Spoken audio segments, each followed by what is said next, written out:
sintonia, troca de experiências e um bate-papo descontraído sobre o Espiritismo na sua manhã. Deusa Nogueira explica a mediunidade no nosso dia a dia. Começa agora, na sua Rádio Rio de Janeiro, o programa Conversando sobre Mediunidade. Amigos ouvintes da Rádio Rio de Janeiro, Deusa Nogueira conversando sobre mediunidade.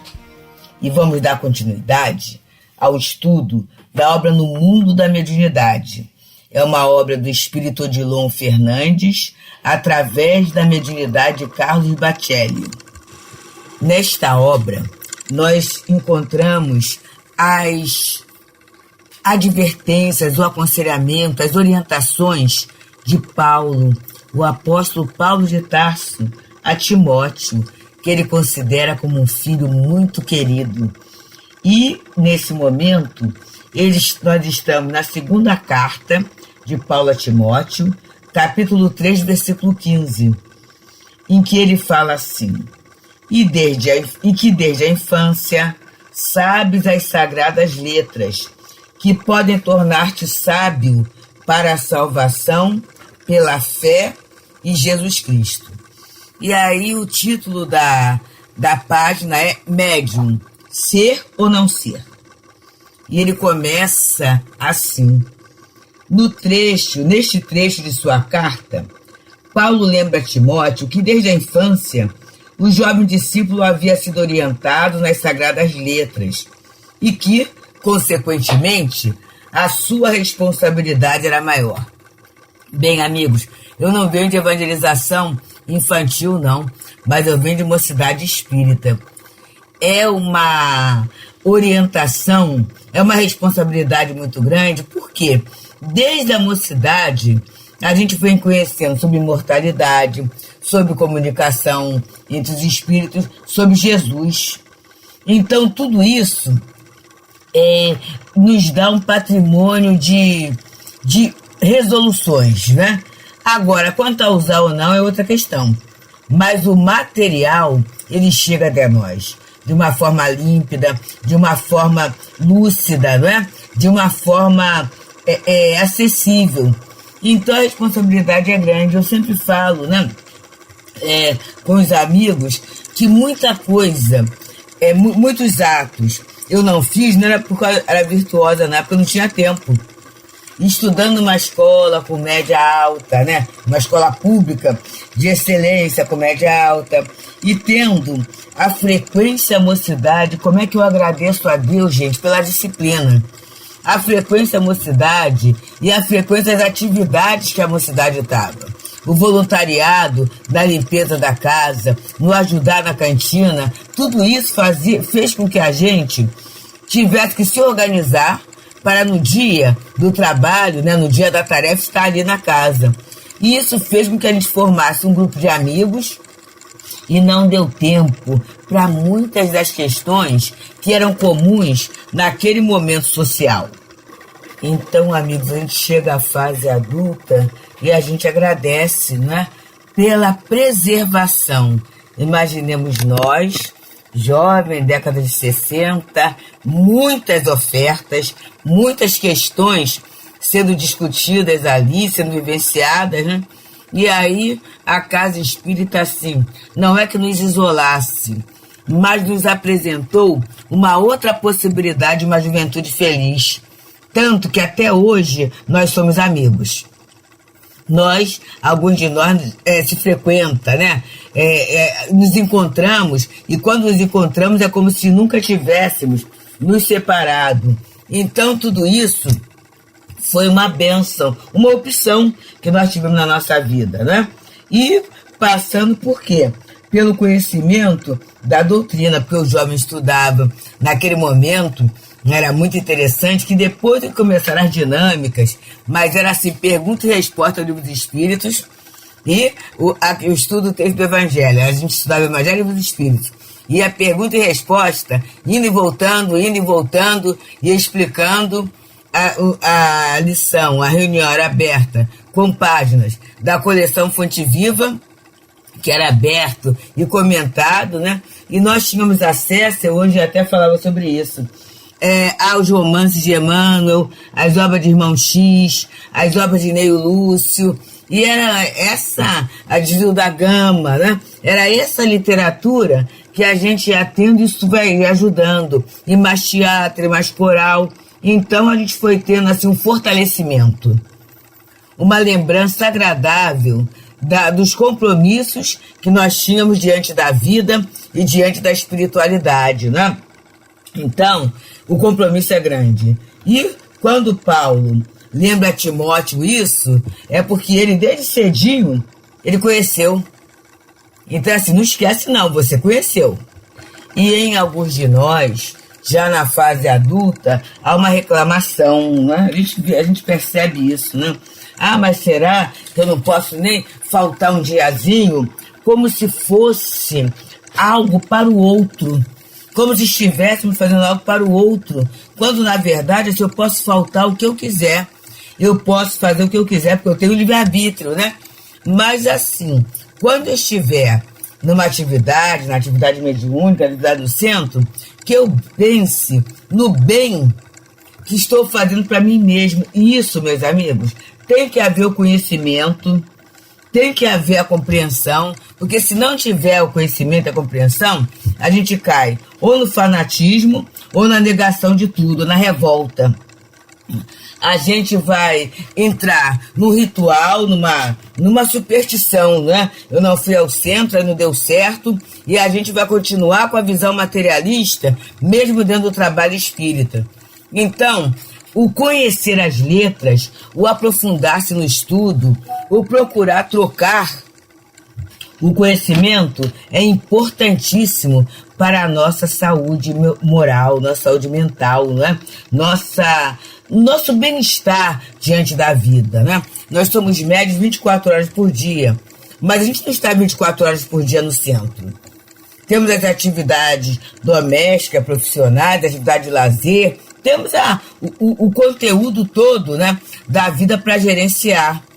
Mas se nós não tivermos uma base, a gente vai segmentando as coisas de tal forma que o aproveitamento não se faz. Nós cremos, nesse mês de janeiro que estamos encerrando, né, essa atenção à saúde mental, nós necessitamos muito nos cuidar, meus amigos. Muito dar uma olhadinha no nosso futuro. Qual é o futuro que eu quero para mim? Idealizar mesmo. Como é que eu quero chegar, né, próximo à desencarnação? E mais ainda, como é que eu quero desencarnar? Com que conjunto de ideias? Com que aspirações eu quero chegar ao plano espiritual? E ele, o doutor Odilon Fernandes, continua nos falando. Notemos que o apóstolo fala em sabedoria decorrente do evangelho e não do conhecimento advindo da ciência. Sábio para a salvação pela fé em Jesus Cristo. E aí, assim, né? Se a gente não evangeliza a ciência, fica difícil, né? É a visão totalmente superficial. Mas também se a gente não traz os conhecimentos para o evangelho, a gente vai ter o misticismo, a incompreensão, como até hoje nós observamos muitas pessoas com uma visão deturpada, bem deturpada, né, das passagens do evangelho, da Bíblia. Há uma confusão pela falta de discernimento, pela falta do raciocínio. E ele continua: quantos não são os que não sabem se salvar pela crença? Quantos os medianeiros que desprezam na mediunidade a possibilidade de elevação espiritual? E quantos os que não aproveitam a oportunidade que a tarefa mediúnica lhes confere para viver em paz consigo mesmos? Então ele vai trazendo aqui uns pontos a ponderar. Muitas vezes a gente pensa assim, mas como é que eu vou evoluir na tarefa mediúnica? E os espíritos, o Kardec fala, né, que a gente veja no conselho dos espíritos aquela parte que nos cabe, né?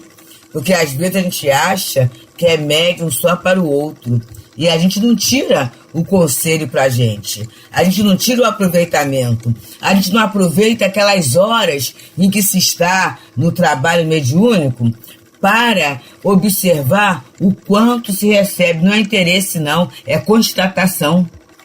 Nesta hora, então, estou dando um encaminhamento deturpado em termos do aproveitamento da mediunidade. Vamos perceber, a evolução não é pelo número de passes que a gente dá, os espíritos que recebem, as páginas psicografadas, não é essa quantidade.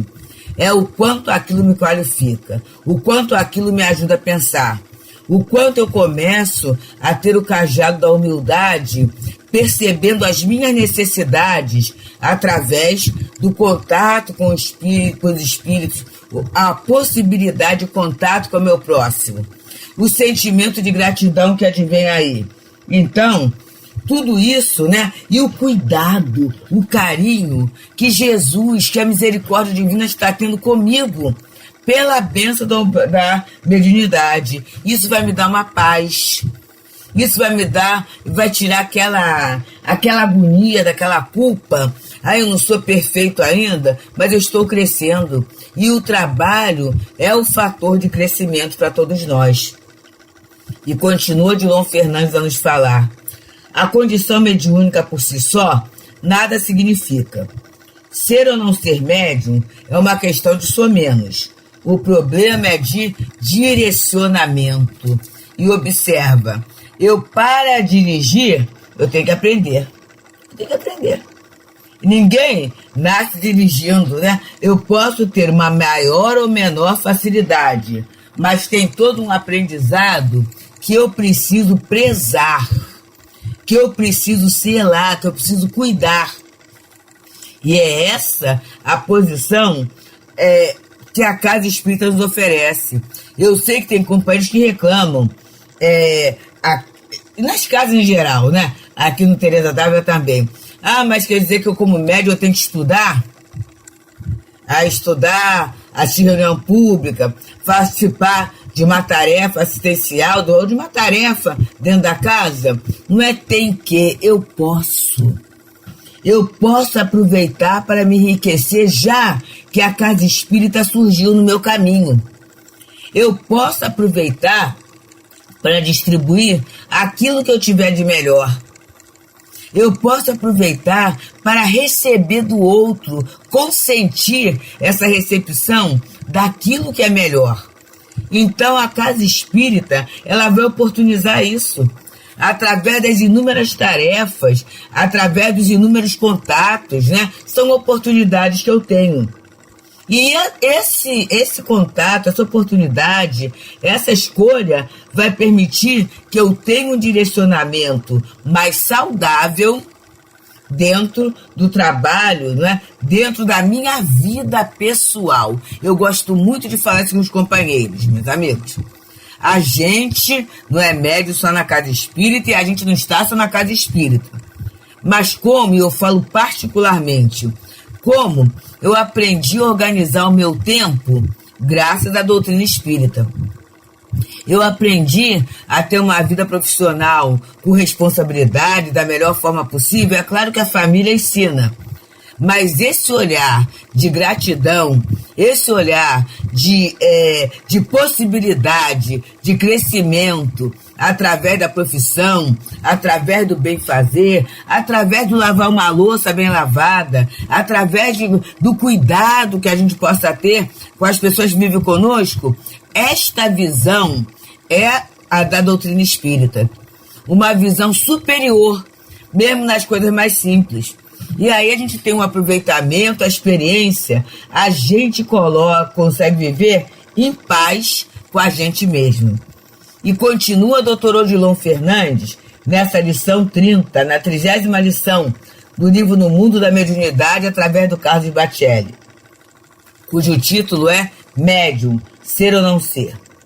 E ele continua: muitos nascem em berço espírita e renegam a fé. Outros reencarnam com excelentes possibilidades no campo mediúnico e as ignoram. Paulo quando conheceu o Evangelho, já tinha se equivocado muito.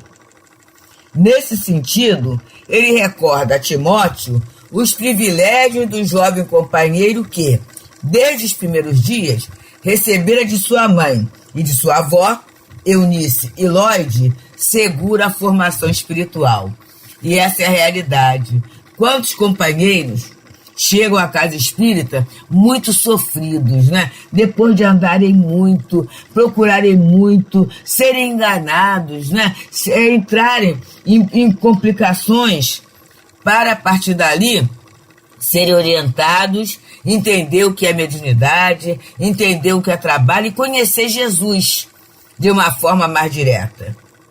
Mas a gente, alguns de nós que viemos de mocidade espírita, ou da evangelização infantil, como isso ajuda, meus amigos? Ajuda muito. É uma bênção. Por isso, a gente tem essa luta, né, de colocar a criança, colocar o jovem, envolvendo dentro do trabalho. Eu estou lembrando agora, de um querido, né, dois queridos, Cecília e o Antônio, que são duas crianças mesmo, que com o consentimento dos pais, né, o consentimento legal dos pais, eles participam do Café com Fé, junto com os pais. E no dia de Natal, estavam eles lá, né? E o pai do Antônio veio a primeira vez, marido da Margarete, veio a primeira vez participar. E ele ficou assim muito impressionado com a desenvoltura do Antônio, tanto no trabalho interno quanto no trabalho externo. Olha só, ele não sabia que o filho havia se desenvolvido tanto. Quer dizer, é esse o trabalho, né, que se tem. E que Timóteo teve, né, com a mãe Eunice e a avó Lloyd, a formação espiritual segura. Continua então Odilon Fernandes. Os que conhecem o caminho a ser trilhado e dele voluntariamente se afastam, serão duplamente responsabilizados. Isso não é ameaça, não. Mas é assim, né? O que eu tenho estraga, eu não uso, eu tenho responsabilidade, porque eu já tive. É diferente daquele que não teve o acesso, né? É natural, continua Dilon, que o médium sem doutrina cometa despautérios. Todavia, como ficaremos ante aquele cujas faculdades mediúnicas foram adestradas na casa espírita, mas mesmo assim se desvirtua? É isso, né? A gente está tendo uma oportunidade de um acompanhamento, de um cuidado, de uma instrução, de uma orientação. Agora, se eu me desvirtuo, o que eu estou fazendo comigo? Eu não estou fazendo com a casa, não. O que é que eu estou fazendo comigo mesmo? E ele continua. Infelizmente, muitos dos que se fazem médios no espiritismo, depois de desfrutar das prerrogativas, renunciam à sua condição de espíritas, mas não abrem mão de serem médios. Querem a mediunidade, mas não a querem com as suas implicações éticas. Alguns aos quais estamos referindo, por interesses mais escusos, abjuram mais tarde a fé espírita e chegam a criar doutrinas paralelas, doutrinas que não lhes exijam tanto em termos de renovação íntima. E aí as pessoas começam, né? Principalmente aquelas que acenam com alguma possibilidade de facilidade material. Facilidade material, não digo só dinheiro, não, eu digo tempo, né? Eu estudo quando eu quero, eu vou quando eu quero, e tem lá um grupo, eu posso estudar em casa com tranquilidade, né? Então, a pessoa vai negando, né? E vai dizendo até, como uma pessoa falou para mim, que encontrou erros na doutrina espírita. E que a doutrina espírita não estava de acordo com a Bíblia. Olha só, gente. Então, o que acontece? Houve um tempo de convívio, houve um tempo de estudo, houve um tempo, mas que foi deslumbramento e não um grande aproveitamento. E a gente tem que pensar até por que é que alguém chega a essa conclusão. Essa conclusão tão triste, né? Porque, na verdade, as pessoas não querem assumir assumir todo o compromisso, que é o compromisso de renovação íntima. A doutrina espírita é isso, gente. O trabalho mediúnico é um convite constante à nossa renovação. E renovar dá trabalho. Renovar mexe com o nosso ego. Às vezes vem aquela ideia de deixar como está para ver como é que fica, né? Porque renovação é trabalhosa. Emmanuel tem uma frase que diz: que tipo de renascimento não é doloroso? Então a renovação é um trabalho, né? É trabalho. E continua o Odilon Fernandes a nos falar: o médium que não souber ser médium para a salvação de si mesmo pela fé em Cristo Jesus, melhor que renuncie à mediunidade e se contente com tarefas que lhe imponham menor responsabilidade. O Espiritismo tem ensinado o caminho da abordagem do mundo espiritual a muitos medianeiros que depois o desprezam, porque a gente aprende com a doutrina. Nós falamos no programa passado até da prece pelos médiuns, né? E eu tenho uma experiência muito boa para oferecer para os irmãos, que o Altivo, fundador lá do céu, ele falava assim: prece para os médiuns. A gente pensa que para orar para os outros médiuns, mas a gente orar por nós mesmos. A gente se vê no trabalho, a gente pedir resistência, tudo isso que muitas vezes nos falta, não é? A gente pedir isso e pedir com humildade, e com certeza a gente vai conseguir. E ele continua dizendo: a observação de Paulo a Timóteo soa como um alerta profundo a todos. Na elaboração de seu pensamento, o apóstolo coloca a sua afirmação sob condição: sabes que as letras sagradas que podem tornar-te sábio, o conhecimento da verdade pode ou não ser útil a quem o detém. Ser espírita ou ser médium, simplesmente pelo fato de o ser, é como ser isto ou aquilo, tanto fez ou tanto faz. O rótulo nem sempre revela satisfatoriamente conteúdo. O que mais transcende numa flor é o seu perfume, e não propriamente a sua aparência. Por este motivo, a todos quantos se candidatem a qualquer atividade mediúnica, recomendamos, primeiramente, que respondam com toda a sinceridade possível a si mesmos a seguinte pergunta: qual é a razão de eu estar querendo ser médium? Olha, é fantástica essa pergunta. E essa pergunta não é só quando eu começo, não. No meu entendimento, vai perguntar para o início, para o meio e para o final, né? Nós que já estamos muito tempo na tarefa mediúnica, é para perguntar: gente, qual é a razão de eu estar continuando na atividade mediúnica? O que a atividade mediúnica representa na minha vida? Nós precisamos, meus amigos, de lucidez, nós precisamos de clareza, nós precisamos de uma honestidade emocional. Não adianta a gente se enganar, não adianta. Ninguém se engana. E com certeza é dessa honestidade emocional, nesses momentos de reflexão, que a gente vai ver assim: ah, mas eu estou indo porque eu quero agradar ao responsável pelo setor.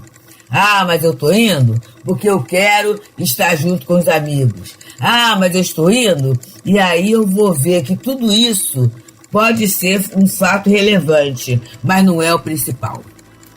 A mediunidade nos é dada como elemento de progresso. A mediunidade nos é dada como elemento de trabalho. A mediunidade nos é dada como um meio de estreitarmos relação com os bons espíritos, sermos úteis, sermos fraternos, nos sentirmos irmãos e filhos de Deus. Muita paz. Deusa Nogueira explica a mediunidade no nosso dia a dia. Programa Conversando sobre Mediunidade.